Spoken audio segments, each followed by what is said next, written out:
Now at 10, some businesses in downtown Pittsburgh feel a financial impact due to construction issues. Plus, a former Neosho County, Kansas attorney pleads guilty in court to a pair of charges. And a Joplin teen starts a club for other art lovers. The 4 states' most watched news starts now. A number of businesses in Pittsburgh's Block 22 say construction work to fix one of the recently renovated buildings is understandable, but it's bringing unwanted pressure for their customers. This is KOIM News at 10. I'm Dow Quick. KOIM's Lonnie Walton explains. Heather Horton owns Toast, a restaurant currently surrounded by construction scuffling in Pittsburgh's Block 22 development. And she's not alone. Melissa Lewis runs a home decor next door. It's just bad timing. That's the main thing. This fall's always very highly, busy. If we're seeing a reduction in the time that's supposed to be our busiest time of year, that can make or break a business. The building's owners, however, are concerned about something else breaking. President of Public Affairs and Engagement, Molly Baumgartner, says while they want to be supportive, the construction is crucial due to falling cement that is already posing a danger to the community. The decorative cement from the top of the building, as well as some of, what was there between the bricks, was starting to pop out. While Horton and Lewis say they've noticed the problem, it's still an inconvenience. I think the idea is to secure the building, make sure it's safe, make sure that it's going to be good for the next 100 years, so I believe in that. Horton may have to add a slice of patience to her menu. As Baumgartner says, construction is expected to continue into October. Reporting in Pittsburgh, I'm Lonnie Walton, KOIM News. Baumgartner says just under 100 students live in the student housing apartments above the businesses at Block 22. Not a bad day out there weather-wise. Let's check in with Chief Meteorologist Doug Henny. Yeah, it definitely turned out to be a little bit hotter for us today, but the humidity was very low, so it allowed the temperature to warm up quickly, but we don't get that muggy, soupy feeling a lot of times that we get during the summer months. 90 for a high, 86 is our average, 102 is the record set back. 1954. Let's go outside. 69 in Joplin, 66 in Pittsburgh. So again tonight, we're going to get those very comfortable temperatures across the board, anywhere from upper 60s to lower 70s right now. We have clear skies. We're going to stick with clear skies tonight. We are tracking this next little wave out across the northern parts of the plains. And what this is going to do for us is drag a cold front in, or a cool front, and also on top of that, maybe give us a few stray showers. Now ahead of it, we still heat up tomorrow, but as this front passes through, that means our temperatures go down late this week into the weekend. We're going to look at that here in just a bit. Catch in a few. Former Neosho County, Kansas attorney Linus Thuston gets a jail sentence after pleading guilty today to criminal charges. Thuston pleaded guilty to misuse of public funds and a sales tax violation, both misdemeanors. The misuse of public funds charge requires forfeiture of office. Thuston resigned from his position on August 13th. The judge in the case sentenced Thuston to 120 days in jail with the possibility for parole after 30 days. He must also pay a $2,500 fine and more than $600 in restitution. The brother of a Missouri woman died of a fentanyl overdose in 2021. Now the sister is cycling 700 miles from Amarillo, Texas to Owensville, Missouri in his honor and to raise awareness of drug overdose prevention.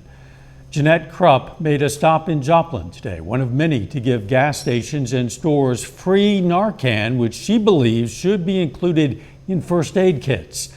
She says if there had been Narcan on the Greyhound bus where her brother died, he might still be alive today. I'm giving out Narcan, so I'm also making Narcan nooks, as I'm calling them, and putting them in stores. They're just little shelves and they can open up, and I'm stocking those with Narcan for free. So far, she's cycled 550 miles on her road to reaching 700. A unique art exhibit at the Joplin Public Library brings attention to eating disorders. The showcase, titled Reflections of Hunger, highlights the talents and experiences of 4-staters who've struggled with body image or eating disorders. The exhibit is free to the public. It's going to be on display tomorrow through October 24th. A Joplin teen hopes to help share his love for art by holding a monthly art club. Drake May is only 13 years old, but he says he's been passionate about art for years. As a homeschooler, Drake was looking for more ways to socialize with other kids. This led him to create his own art club, where every month Drake helps teach a different art project. He's taught subjects such as self-portraits, painting, and sculpting. The club is now going into its 4th year, and every meeting draws in dozens of kids of all ages. Because art can really open your mind, you know. It really has a way for great ideas to hold place, and you can express them on just a blank page. The art club meets on the first Wednesdays of every month at the Joplin Public Library. You can learn more on our website, KOAMnewsnow.com. Joplin Art Fest has a brand new feature for this year's festival, Art Fest Junior. Kids in kindergarten through 12th grade are invited to display and sell their original artworks during the festival. It's going to take place the 20th and 21st of this month at the Cornell Complex. We've already have some little knitters and ceramists, people, youth making those types of things that have signed up. So we're excited to see what kind of imagination is in our next level of artists here in the area. Go to KOAMnewsnow.com for more information on the Joplin Junior Art Fest. Registration is free, but space is limited. A local homeschool co-op group in Joplin learned about STEM today at Pennington Station. Kids also got to learn a thing or two about bees. There were 4 classes, one on film production, another on coding, then one on Lego building, and a beekeeping class taught by a local beekeeper. Kids are getting into things like esports and robotics and game development, and so this is their world, and this is the world that they're going to inherit. And so we want to make sure that they're prepared for that, and it gets them excited because, like I said, who doesn't like video games? Their final semester project's going to be to build a capital city out of Legos for a civilization they're creating. The Supreme Court backs the Biden administration plan for abortion referrals. That's coming up, but first. A community is gathered here to mourn after a school shooting that took the lives of 2 students and 2 teachers. I'm Dave Malkoff. We'll have the latest on the 14-year-old suspect coming up. A community 45 miles northeast of Atlanta is in mourning tonight following a school shooting that left 2 students and 2 teachers dead and at least 9 others wounded. The suspected shooter is a 14-year-old student. Law enforcement officials have him in custody and they expect he's going to be charged with murder. Dave Malkoff has the report from the city of Winder, Georgia. Teenagers held hands and prayed Wednesday night as the community of Winder, Georgia, gathered for a prayer vigil. Earlier in the day, police say a 14-year-old student opened fire at nearby Appalachia High School. It's just disgusting that this would happen in our community. Emergency vehicles rushed to the school as shots rang out at 10:23 a.m. The school went into lockdown, and some students thought this was a drill until they heard those gunshots. He started shooting like 10 times. He shot at least 10 times. Saw one of my classmates on the ground bleeding so bad. So in case you're wondering, it's not a drill. Teenagers and students barricaded themselves inside classrooms until police say the suspect surrendered to school resource officers. And I started getting scared, and everybody in the class praying, crying, hoping nothing doesn't happen. Hurry up, everyone, let's go. Class by class, police guided roughly 1,900 students to the football field to reunite with their parents. But law enforcement had closed roads around the school, and panicked parents say they abandoned their cars and ran miles to reach their kids. Josh Rayner hopped on his motorcycle. I blew red lights. I blew through stop signs. I drove on the opposite side of the road. I would do anything in the world to get to my son when he needs help. Law enforcement officers expect the suspect, Colt Gray, will be charged with murder as an adult. Late Wednesday, the FBI announced after receiving anonymous tips connected to a school shooting threat last year, They questioned the suspect and his father, but saw no reason to take further action. That could be connected to today's incident as well. The sheriff says the suspect is cooperating, yet this is the deadliest case of school violence in Georgia history. In Winder, Georgia, Dave Malkoff, CBS News.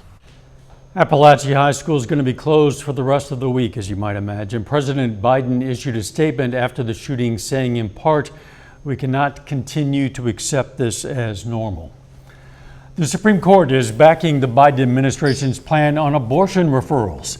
Today, the highest court supported the plan to redistribute $4.5 million in public health funding that had been designated for Oklahoma. That's because the state bars clinics from giving out a hotline number that patients can use to access information about abortion. Oklahoma is one of several states challenging a rule that requires clinics receiving federal family planning funds to offer patients options if requested.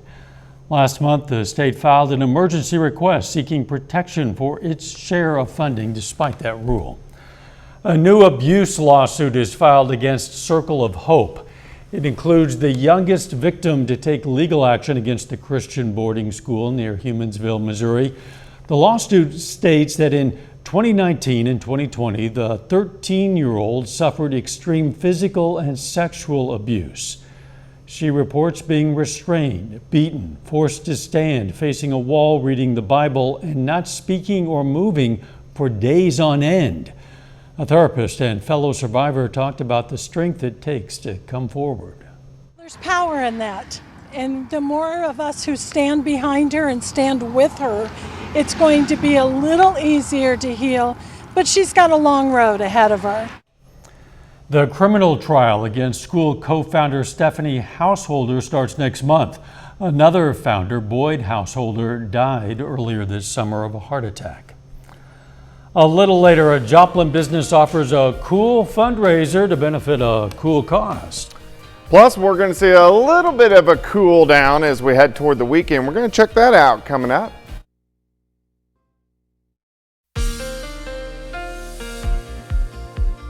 Well, it was hot outside today, but we didn't have the humidity, which was nice to see. So even though we did hit 90 degrees, it didn't feel real muggy and real sticky outside. Looks good right now. Nice shot of Indigo Sky Casino and Resort. Indigo's just outside of Seneca, Missouri. All right, yesterday, very comfortable. On Tuesday, we were into lower 80s. Today, yeah, I got a little bit hot. We got up to right around 90 degrees, and we're going to do that again as we get into the daytime hours for us tomorrow. So really what we're going to focus on here, three main things. One, we have a cold front or cool front, so temperatures are going to cool down. With it, we could get a few showers, and then behind it, looks good for the weekend before we heat back up next week. So let's go through time here. So we're sitting upper 60s to near 70 right now. Humidity has been great. Look at our dew points, about 55 degrees. So what this means to you, the way it actually feels outside, kind of in that refreshing to pleasant category. Not way up here, not muggy, not soupy. We don't want to be up there, especially this time of the year. Clear skies, we're going to stick with the clear skies for us tonight. There's not a whole bunch going on here in the Central Plains. We have a weak wave rotating across the southern parts of the country, and then we have this storm system, which is rolling out across the northern plains. Now, this is weak, doesn't have a lot of moisture, but it does have a cold front that is going to head toward us late in the day on Thursday. Let me walk you through time.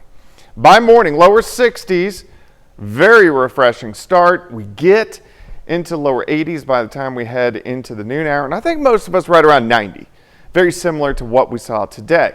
As we go into tomorrow evening, here's 8:30 p.m., some scattered showers and a few thunderstorms, nothing too strong. And as they drop in, they'll weaken, but at the same time, our lower levels of the atmosphere are going to be very dry. So if you look at, let's say, your mobile weather app, it may show that it's raining, but it may not be reaching the ground. So just some isolated showers pushing through the region tomorrow night into Friday morning. A few hit and miss showers. Then by Friday afternoon, it looks good. Mid-80s, so a little bit cooler. And still, the humidity is going to be low. And then check this out. By Saturday morning, we dip down into the mid-50s, so it's actually going to be kind of chilly. All right, day planner on Thursday, 63 in the morning, 84 by noon.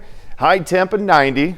plenty of sunshine. If you're heading north tomorrow evening, Arrowhead or GEHA Field, if you're tailgating, upper 80, so it is going to be warm all through the game. It'll be into the 70s. Now I notice, or I'm sure you guys noticed, these little raindrops. There are going to be some scattered showers. If there are any showers out there, they're not going to last long and they'll pass right on through, but a few hit-and-miss showers tomorrow evening. Let's go into 4-State Friday night. We got high school football, and again, we have pretty good weather. Look at this, 80 degrees when we kick off, 66 by the fourth quarter. So the next 2 days, we get a couple really nice evenings for football. 90 tomorrow, 85 Friday, 55 Saturday morning. 80 on Saturday, 82 on Sunday. We do warm back up into the 90s next week. It's well above average. It's not extreme heat, but hot for September. We'll deal with that when we have to, but in the meantime, we're going to enjoy this beautiful weekend. Yeah, it looks pretty good. You bet. Thanks, Doug. Joplin residents were able to stay cool and donate money to a cool cause today. Smoothie King hosted a fundraiser for the Joplin High School girls' fall sports programs. 50% of all proceeds go to support the girls' softball, volleyball, tennis, and track teams. And like equality is like something that's been implemented for years, and the recognition of women's sports, it is on the rise as well, and so we just thought we'd be one of the forefront on that. Was a couple of $1,000. Still ahead, the Royals and Cardinals continue their playoff push, and Andy Reid and Travis Kelce preview the Chiefs' season opener against the Ravens. John Dales has those stories and more coming up next.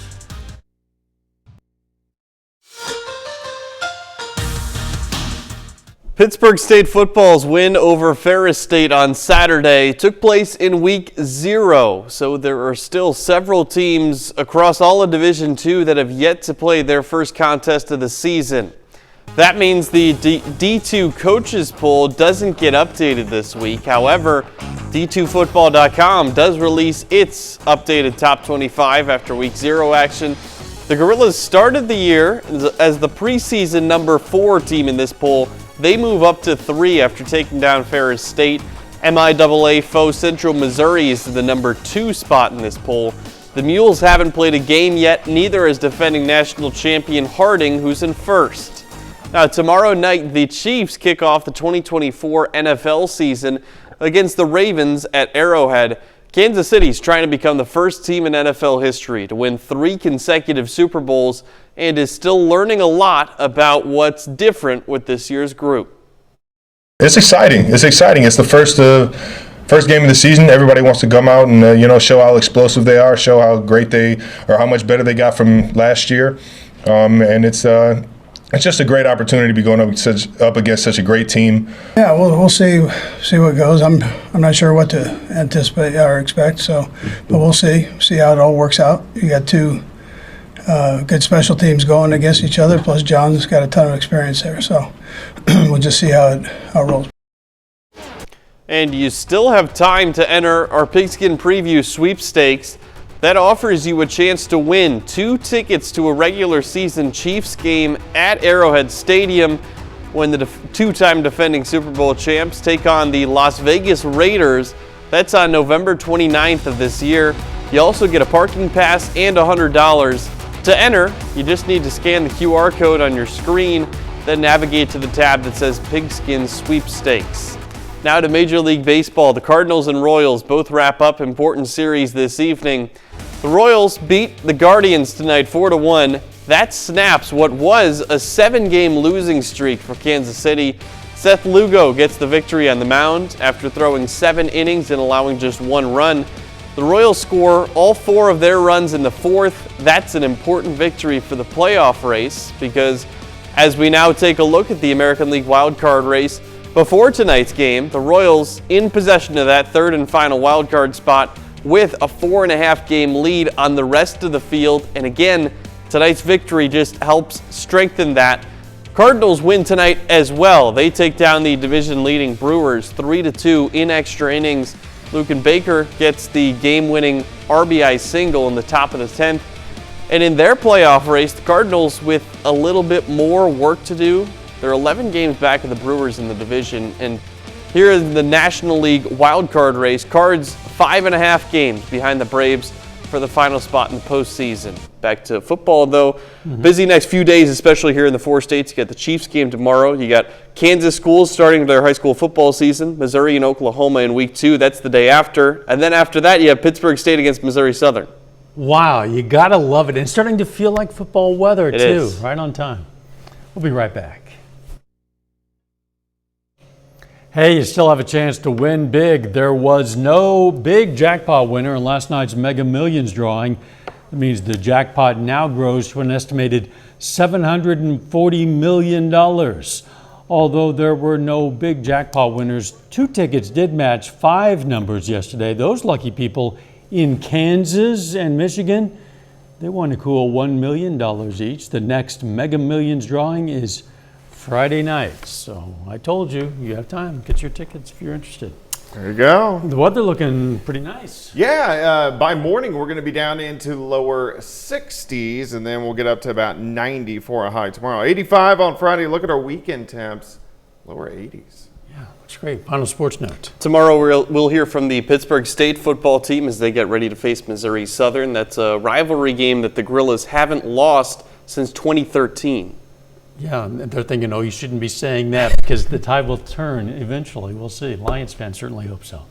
Thanks for joining us. Don't forget the morning show starts at 5 a.m. and let's make it a great tomorrow.